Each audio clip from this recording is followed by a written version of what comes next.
Hi folks. So we're back again here talking about relativism. This is relativism part 2.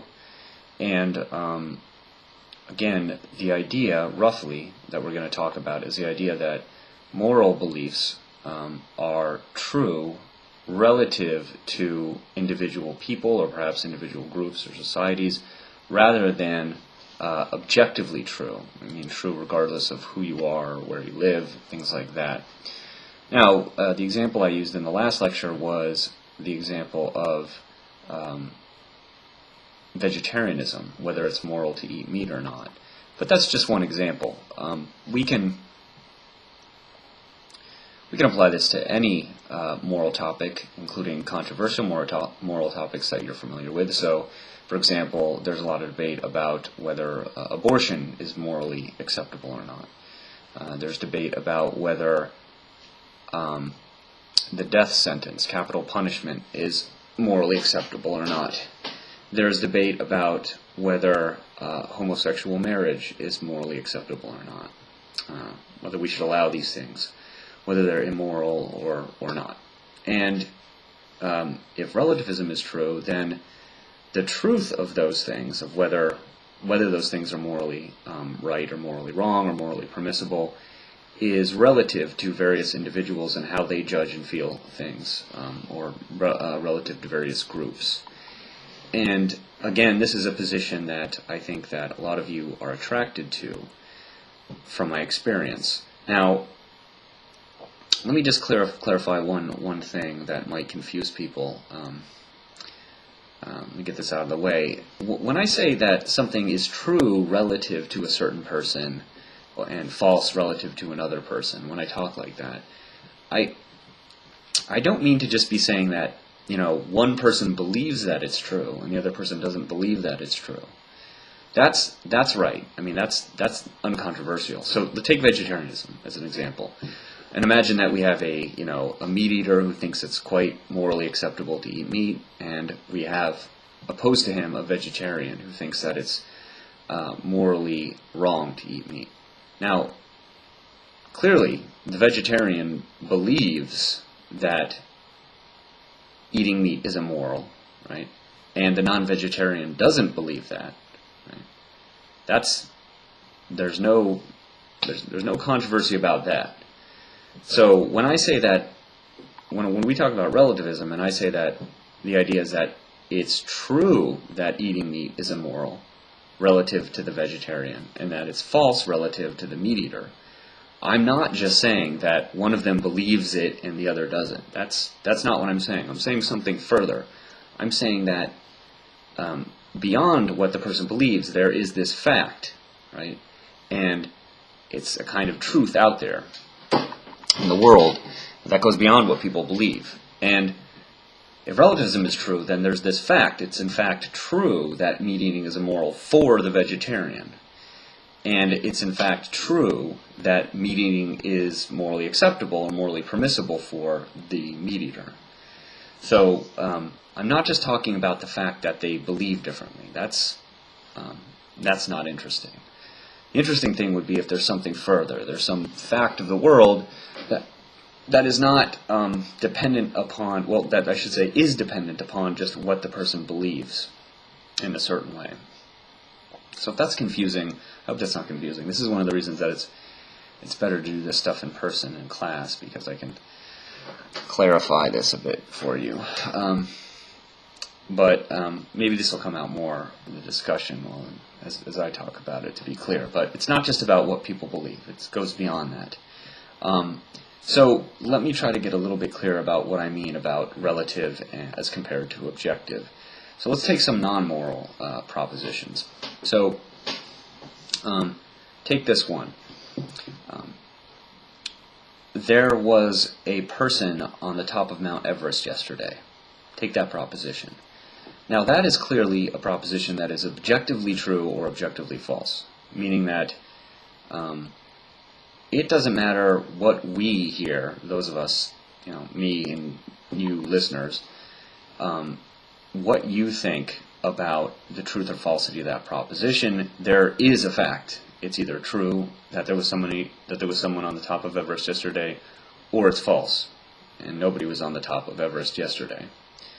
Now, the proposition that someone was on the top of Everest yesterday is then, in this sense, objective, right? It doesn't matter what we think or feel about the proposition. The truth of it doesn't matter what we feel or think about it. Now, notice that we could all then be wrong about the truth or falsity of that proposition. We could all say believe that it's true, but it turns out that it's really false. So say we get some reason to think it's true. Maybe we read in the newspaper, we read in the Torch or whatever the UMass newspaper comes out, and it says, John Jones, the UMass Dartmouth student, climbed to the top of Mount Everest yesterday. And we go, oh, wow, that's interesting. But it turns out that the newspaper got this wrong, and Jones climbed to the top of Everest 2 weeks ago, right? Well, if that's the case, then we would all have this false belief about whether Jones was on the top of Everest yesterday, right? So we'd all believe that is true, but it would in fact be false. So when something is objectively true or false, it has that quality that we could all be mistaken about it, right? At least groups of us could be mistaken about it. We could all be mistaken about it. There's a possibility of error, right? Now let's compare this to another kind of proposition. Let's see, here's an example. Asparagus tastes good. So think about that one for a minute. Now, is that a proposition that's objectively true or false? Meaning, is it true regardless of what you judge or feel about the truth of that proposition? It seems like the answer is no, right? I use that proposition because asparagus is one of those foods that has there's mixed feelings about asparagus. So some of you will think, yeah, asparagus does taste good. But others of you do not like the taste of asparagus. And you'll think, yuck, I don't like that. Now, it would be strange, right, if there was some objective truth about asparagus tasting good such that, a lot of you were wrong about it. So let's say that, imagine that the objective truth was that asparagus tastes good, right? Well, that would mean that those of you who think that asparagus doesn't taste good are wrong, right? And that seems funny. You think, well, no, whether something tastes good, that depends upon what the person actually, if the person enjoys it, if it sort of feels or tastes good to the person, right? That's just the kind of thing we think is relative to various individuals, right? So in that case, we think, whether asparagus tastes good or not depends upon how you judge the taste of asparagus, whether it's something you enjoy or not.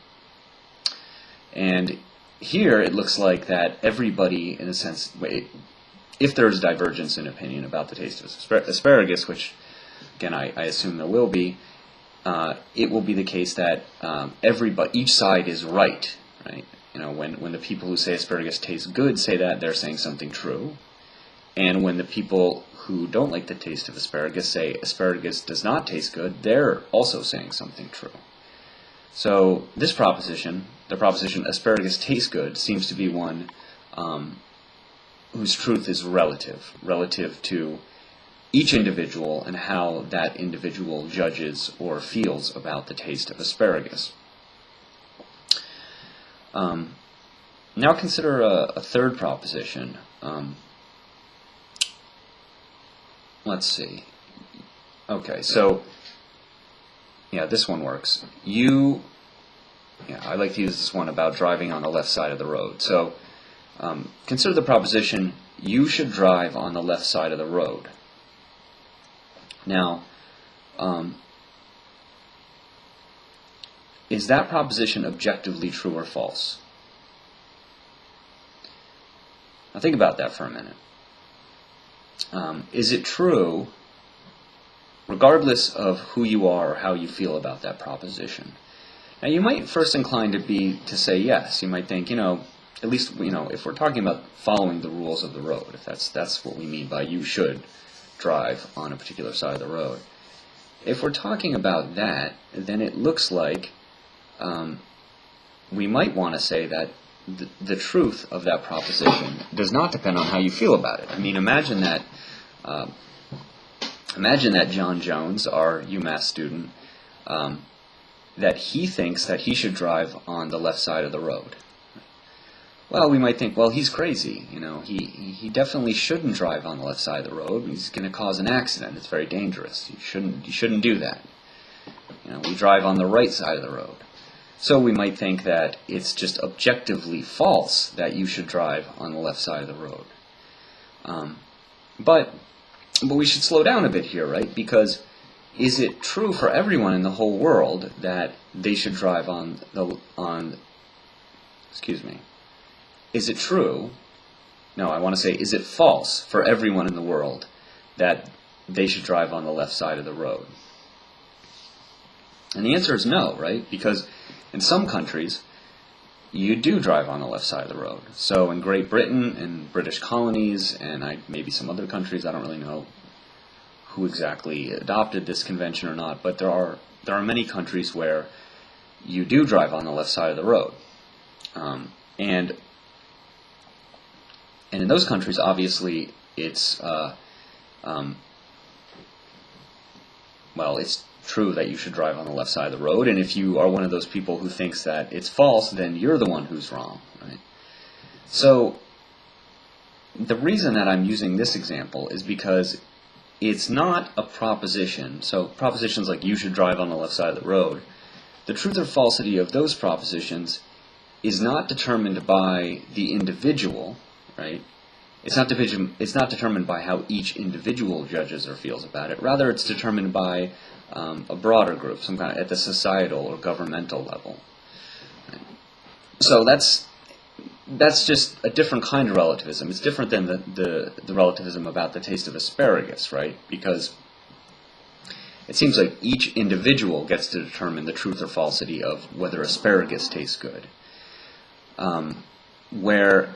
Whereas with the proposition, you should drive on the left side of the road, it's not up to what each individual judges or feels about that. Rather, the truth or falsity is determined by some kind of group or society level, right? So those are two different ways that the truth or falsity can be relative. Either the first way being determined by each individual, and the second way determined by a group or government or society of some sort. Okay, so that gives us a little bit more clarity about what we mean by objective as opposed to relative.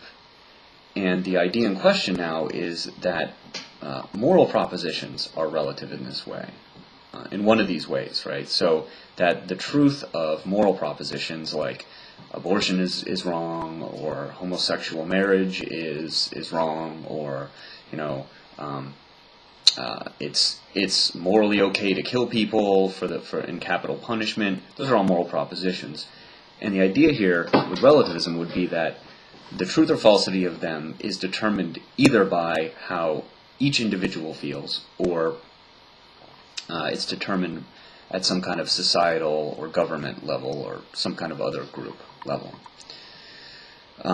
So that's the idea of relativism, that moral propositions are not objectively true or false, but rather they are true or false relative to individuals or certain groups. And that's the kind of moral relativism that we're going to consider. So let me see how we're doing on time here. Okay, we're about good to stop this segment, and we will continue in the next video.